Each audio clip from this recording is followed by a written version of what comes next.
बिहार पूर्वी हिंदुस्तान का वो राज्य जिसका जिक्र आते ही अक्सर लोग एक गरीब और पिछड़े राज्य की तस्वीर अपने दिमाग में बना लेते हैं।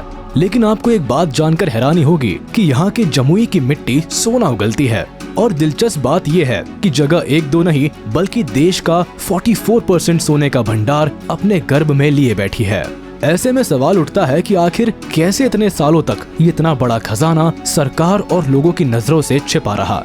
आखिर सबसे पहले किसे यहाँ मौजूद सोने की भनक लगी? आज इन्हीं सब सवालों का जवाब हम यहाँ जानेंगे। बस आप वीडियो को बिना स्किप किए अंत तक देखिएगा। तो बात है दिसंबर 2021 की, जब अचानक बिहार का जमुई जिला रातों रात लाइमलाइट में आ गया। देश के सभी छोटे बड़े न्यूज चैनल्स कैमरा लेकर यहाँ पहुँच गए और अखबारों के पन्ने कई दिनों तक इस शहर के बारे में बताते बताते खप गए। वही दुनिया की नजरें भी इस जगह के बारे में जानने के लिए और भी ज्यादा व्याकुल नजर आई। दरअसल हुआ कुछ यूं कि संसद का सत्र चल रहा था। ऐसे में किसी एक सांसद के सवाल का जवाब देते हुए केंद्रीय खनन मंत्री प्रहलाद जोशी ने बता दिया कि जमुई जिले के करमटिया गांव के सोनो ब्लॉक में सोने का बहुत बड़ा भंडार है। We have around 500 million tons of gold.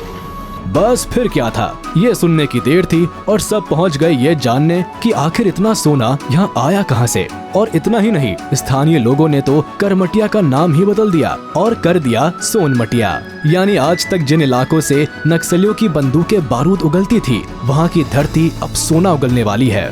लेकिन सबसे पहले हैरान करने वाली बात यह है कि जिस लाल बंजर मिट्टी के नीचे इतना बड़ा सोने का भंडार है, उसे सबसे पहले किसी वैज्ञानिक या फिर स्थानीय आदमी ने नहीं बल्कि चींटियों ने खोजा था। हालांकि ये बात अलग है कि सरकार को इसका ठीक तरह से पता लगाने में 40 साल लग गए और तब जाकर इसकी पुष्टि हुई कि बिहार देश का सबसे बड़ा सोने का भंडार लिए बैठा है। दरअसल बताया जाता है कि करीब 4 दशक पहले यहाँ एक बड़ा बरगद का पेड़ हुआ करता था, जिसके नीचे हर दिन चरवाहे दिन के वक्त धूप से बचने के लिए जमा हुआ करते थे। अब पहले तो किसी ने ज्यादा गौर नहीं किया, लेकिन एक रोज देखा कि चींटियों का एक लंबा चौड़ा काफिला वहाँ अपना घरौंदा यानी हिल तैयार कर रहा था, जो देखने में तो काफी आम सी घटना थी। मगर चींटियां जिस मिट्टी का इस्तेमाल यहाँ अपने घर बनाने के लिए कर रही थी, वो काफी अलग थी, क्योंकि वो काफी चमकदार थी और मिट्टी के रंग से भी बहुत अलग थी। ऐसे में जैसे ही वहाँ मौजूद कुछ लोगों की नजर उन चमकीले कणों पर पड़ी तो उनकी बाँछें खिल गई। कहा जाता है कि कुछ लोगों ने तो धातु के इन कणों को काफी दिन तक इकट्ठा किया और फिर सुनार के पास बेच दिया, जिससे उन्होंने खूब पैसे कमाए। साथ ही माना जाता है कि उस वक्त जिन सोने के कणों को बेचा गया, उनकी क्वालिटी A ग्रेड की थी। यानी उम्मीद है कि यहाँ मौजूद बाकी सोना भी काफी अच्छी क्वालिटी का होगा। वैसे यहाँ मौजूद सोने की दास्तां को महाभारत काल से भी जोड़कर देखा जाता है। ऐसी मान्यता है कि महाभारत काल में राजा कर्ण मुंगेर के कर्मचौरा में 1.25 मन सोना दान करते थे और जो 1.25 मन सोना दान के लिए जाता था वो कहीं और से नहीं बल्कि जमुई के सोनो ब्लॉक से ही जाया करता था। हालांकि ये बात कितनी सच है और कितनी फसाना असल में किसी को नहीं मालूम, क्योंकि स्थानीय स्तर पर जितने मुंह उतनी बातें। कोई कुछ और बताता है तो कोई कुछ और। लेकिन एक बात जो सच है वो ये कि कुछ दशक पहले सोने के खजाने का राज ज्यादा दिनों तक राज नहीं रह पाया और ये बात जंगल में लगी आग की तरह पूरे इलाके में तेजी से फैल गई। अब पहले तो सोने वाली बात को ज्यादा गंभीरता से नहीं लिया गया, मगर जब गांव के लोगों ने खुद मिट्टी में मौजूद सोने के कणों को पानी की मदद से छानकर निकाला तो उन्हें भी विश्वास हो गया। वहीं जैसे ही चमकीली धातु वाली बात यहाँ के प्रशासन के कानों तक पहुँची तो अधिकारियों के भी कान खड़े हो गए। बस फिर तो सरकारी काम के पुरातत्व से लेकर खनन विभाग सब यहाँ पहुँच गए और अपनी कार्रवाई शुरू कर दी। मीडिया में छपी खबरें बताती है कि 1982 से लेकर 1986 तक यहाँ सरकारी अमला एक्टिव रहा। सबसे पहले उन्होंने इस जगह को प्रतिबंधित क्षेत्र घोषित किया और स्थानीय लोगों को यहाँ से दूर रखा और तब जाकर जियोलॉजिकल सर्वे ऑफ इंडिया की टीम ने यहाँ खुदाई की। लेकिन बाद में कहा गया कि सोने के लिए की जा रही खुदाई में आने वाला खर्च काफी ज्यादा होगा और यहाँ मौजूद सोना बहुत गहराई में है और कम मात्रा में है। ऐसे में ये घाटे का सौदा रहेगा इसलिए कुछ वक्त बाद इस पूरे मामले को ठंडे बस्ते में डाल दिया।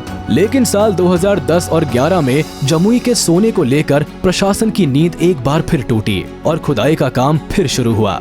इस बार जमुई की धरती के गर्भ में छिपे सोने को जांचने और भंडार की मात्रा जानने के लिए सैंपल भी इकट्ठा किए गए, लेकिन उस वक्त इसके क्या नतीजे रहे इसकी कोई जानकारी किसी के पास नहीं है। मगर साल 2020 आते आते अप्रैल के महीने में जीएसआई एक बार फिर सक्रिय हुई और जमीन की ऊपरी सतह का नमूना इकट्ठा किया गया, जिसके बाद एक फाइनल रिपोर्ट तैयार की गई और भारत सरकार इस कंक्लूजन पर पहुंची कि जमुई में देश का 44% स्वर्ण भंडार है। अब जरा हम आपको जमुई के करमटिया, जिसे अब लोग सोनमटिया कहते हैं, के बारे में बताएं तो ये जगह सोनो प्रखंड मुख्यालय से 8 और जमुई जिला मुख्यालय से 35 किलोमीटर की दूरी पर है। बंजर और बिना आबादी वाली इस जमीन पर मालिकाना हक चुरहैत पंचायत के लोगों का है। ऐसे में अब जब से यहाँ सोने का भंडार होने की बात पर सरकारी मुहर लगी है, तब से चुरहैत के लोगों की खुशी अलग लेवल पर पहुँच गई है। उनका कहना है कि इस जगह का नाम सोनो होने का रेलेवेंस अब पूरी तरह से प्रूव हो गया है। अब बस उस वक्त का बेसब्री से इंतजार है जब यहाँ से सोना निकालने की प्रक्रिया शुरू होगी। वैसे यहाँ एक बात और क्लियर कर दे कि न सिर्फ सोनो ब्लॉक में बल्कि जमुई के दूसरे ब्लॉक्स में भी कई तरह के खनिज पाए जाते हैं, जिसमें माइका के अलावा गोमेद समेत कई दूसरे बेशकीमती पत्थर शामिल है। और सबसे खास बात यह है कि अब आधुनिक तकनीक की वजह से सरकार के लिए खुदाई करवाना पहले के मुकाबले काफी सस्ता सौदा हो गया है। ऐसे में इस बात की संभावनाएं और ज्यादा बढ़ गई है कि अब सोने की खुदाई में ज्यादा वक्त नहीं लगेगा और यहाँ जल्द सोने के खनन का काम शुरू हो जाएगा। तो चलिए दोस्तों, बिहार में मौजूद स्वर्ण भंडार के बारे में बताता ये वीडियो यही खत्म होता है। उम्मीद है आपको ये पसंद आया होगा। आप अपने जेन्युइन रिव्यूज हमें कमेंट करके बता सकते हैं। साथ ही आप इस वीडियो को अपने यार दोस्तों के साथ शेयर करना ना भूले। और हाँ, इस वीडियो को लाइक कर दे और अगर आपने अभी तक हमारे चैनल को सब्सक्राइब नहीं किया तो तुरंत कर दे और बेल आइकन को भी प्रेस कर दे ताकि हमारी नोटिफिकेशंस आप तक जल्द से जल्द पहुँच जाए।